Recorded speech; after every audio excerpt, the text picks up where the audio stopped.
Hello everyone, welcome to my channel. My name is Akanksha and you are watching the Study Zone.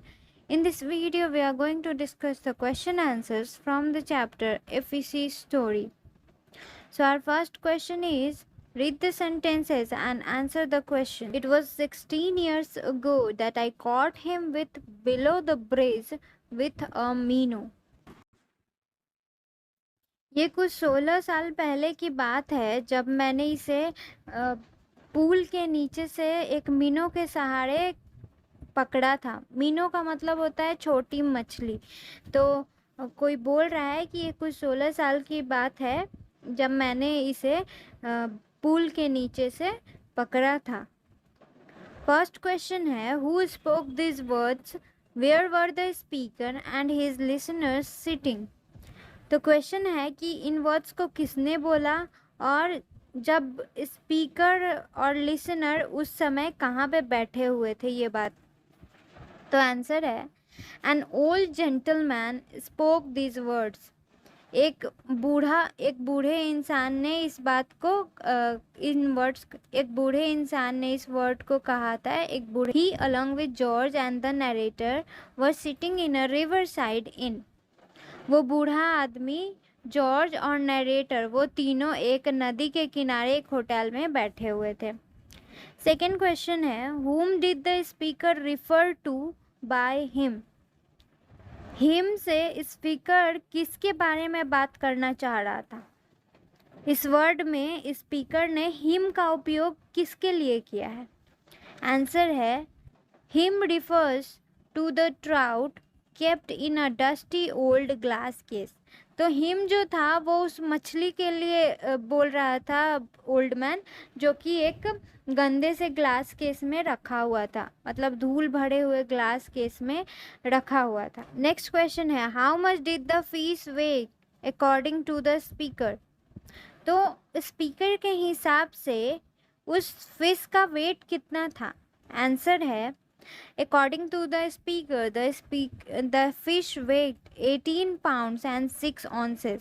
तो speaker के हिसाब से उस मछली का वजन था 8 pounds and 6 ounces। Next question है, who came in after the speaker left. Speaker के जाते ही वहाँ पे कौन आया। आंसर है, the local carrier came in after the. एक लोकल कैरियर आया वहाँ पे स्पीकर के जाने के बाद। नेक्स्ट क्वेश्चन है, you haven't injured the fish have you. तो कोई बोल रहा है कि तुमने मछली को घायल नहीं किया है ना। और फर्स्ट क्वेश्चन है, who said this words and to whom. ये वर्ड्स किसने कहे और किससे कहे। आंसर है, the narrator said this words to George. तो नरेटर ने ये वर्ड्स जॉर्ज को कहे थे। नेक्स्ट है, what made the speaker said this words. अब ऐसा क्या हो गया था कि स्पीकर ऐसे बात कर रहे थे, स्पीकर को इन वर्ड्स का सहारा लेना पड़ा था। आंसर है, the narrator said this words because George had accidentally dropped the fish and had himself fallen on it। तो नरेटर को ये इसलिए कहना पड़ा क्योंकि जॉर्ज ने गलती से उस मछली को गिरा दिया था और फिर वो खुद भी उस पे। नेक्स्ट क्वेश्चन है, what did they see when the listener got up. और जो सुनने वाला है यानी कि जॉर्ज जब उठे तब उन लोगों ने क्या देखा। आंसर है, when George got up they saw that the fish had shattered into 1,000 pieces। तो जॉर्ज जब उठे तो उन लोगों ने देखा कि वो जो मछली थी उसके हजारों टुकड़े हुए पड़े थे और वो जमीन पे फैली। नेक्स्ट क्वेश्चन है, what truth did they learn about the fish from this incident. इस इंसिडेंट से, इस घटना से उन लोगों को मछली के बारे में क्या सच्चाई पता चली। आंसर है, they learn that it wasn't a real fish, it was made of plaster of Paris. तो इस घटना के बाद उन्हें ये पता चला कि वो मछली जो थी वो रियल नहीं थी, असली नहीं थी, वो प्लास्टर ऑफ पेरिस से बनी हुई थी। फर्स्ट क्वेश्चन है, where was the trout and why did it fascinate George and narrator. वो ट्राउट वो मछली कहाँ पे था और उसने जॉर्ज और नरेटर को कैसे क्यों मोहित किया? फैसिनेट का मतलब होता है मोहित करना। तो आंसर होगा the trout was in an glass case. Trout जो था वो एक ग्लास केस में था, शीशे में था। Fixed high on the wall of an inn. Fixed high on the wall of an inn. वो ट्राउट एक पुराने ग्लास केस में था और होटल के दीवार में ऊपर में रखा हुआ था। It fascinated George and the narrator because it was extremely huge. इसने जॉर्ज और नरेटर को इसलिए मोहित किया क्योंकि ये बहुत many people claimed that they had caught the trout. who were they? और कितने लोगों ने ये क्लेम किया, कितने लोगों ने ये दावा किया कि उन्होंने मछली को पकड़ा है, और ये सारे लोग कौन थे? आंसर है 5 people claimed that 5 people claimed that they had caught the trout. 5 लोगों ने अभी तक ये दावा किया था कि उन्होंने उस बड़ी सी मछली को पकड़ा है। The first was an old gentleman. जो पहला इंसान था वो था एक बूढ़ा आदमी। The second was the local carrier. और जो दूसरा इंसान था वो एक कूली था। And the third was a man who came into the inn. और तीसरा जो इंसान था वो ऐसे ही नॉर्मल कस्टमर था जो कि होटल में आया था। The fourth a middle aged man. जो चौथा इंसान था वो था एक आधी उम्र का इंसान। And the fifth was the owner of the inn. और जो पांचवा इंसान था वो खुद उस इन का यानी कि खुद उस होटल का ऑनर था।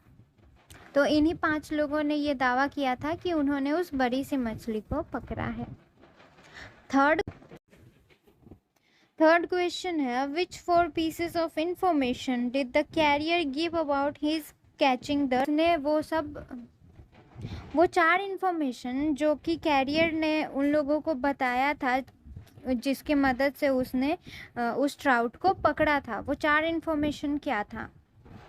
आंसर है the carrier said that it had been nearly 5 years since he had caught the trout. तो कैरियर ने पहली बात ये बोली कि उस फिश को पकड़े हुए उसे 5 साल हो मतलब उसने उस फिश को 5 साल पहले पकड़ा था। ही had cot it on a Friday afternoon with a fly. और उसने उस मछली को शुक्रवार के दोपहर को पकड़ा था एक फ्लाई की मदद से। He also said that it weighed 26 pounds। और उसने ये भी बताया कि उस फिश का जो वजन था वो था 26 pounds। Now think and answer. First question is, in what way is this story about the trout a fishy story? ये जो स्टोरी है इस फिश के बारे में, ये स्टोरी को हम लोग कैसे एक फिशी स्टोरी बोल सकते हैं? तो आंसर है the story is fishy not only because it is about a trout. तो ये स्टोरी फिशी इसलिए नहीं है क्योंकि ये एक मछली के बारे में है, but also because the fish became a mystery after 5 people claim to have caught it.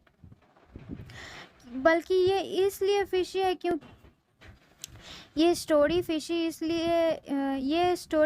इसलिए नहीं है क्योंकि ये फ़िश के बारे में, ये इसलिए है क्योंकि ये स्टोरी लास्ट में एक मिस्ट्री बन चुकी थी क्योंकि 5 लोगों ने ये दावा किया था कि उन्होंने इस मछली को पकड़ा है। Second question is how do you think George and the narrator felt after they discovered the truth about the trout? तो आपको हाउ डू यू थिंक, आप कैसे सोचते हो कि आपको क्या लगता है कि जब जॉर्ज और नरेटर को पता चला होगा, जब उन्हें इस मछली की इस ट्राउट के सच्चाई के बारे में पता चला होगा तो उन्हें कैसा? तो आंसर है George and the narrator must have felt like a fool that they thought that the plaster of Paris fish was a real one। तो जॉर्ज और नरेटर को लगा होगा कि वो कितने बेवकूफ़ हैं कि उन्होंने एक प्लास्टर ऑफ पेरिस की मछली को रियल फिश समझ लिया था।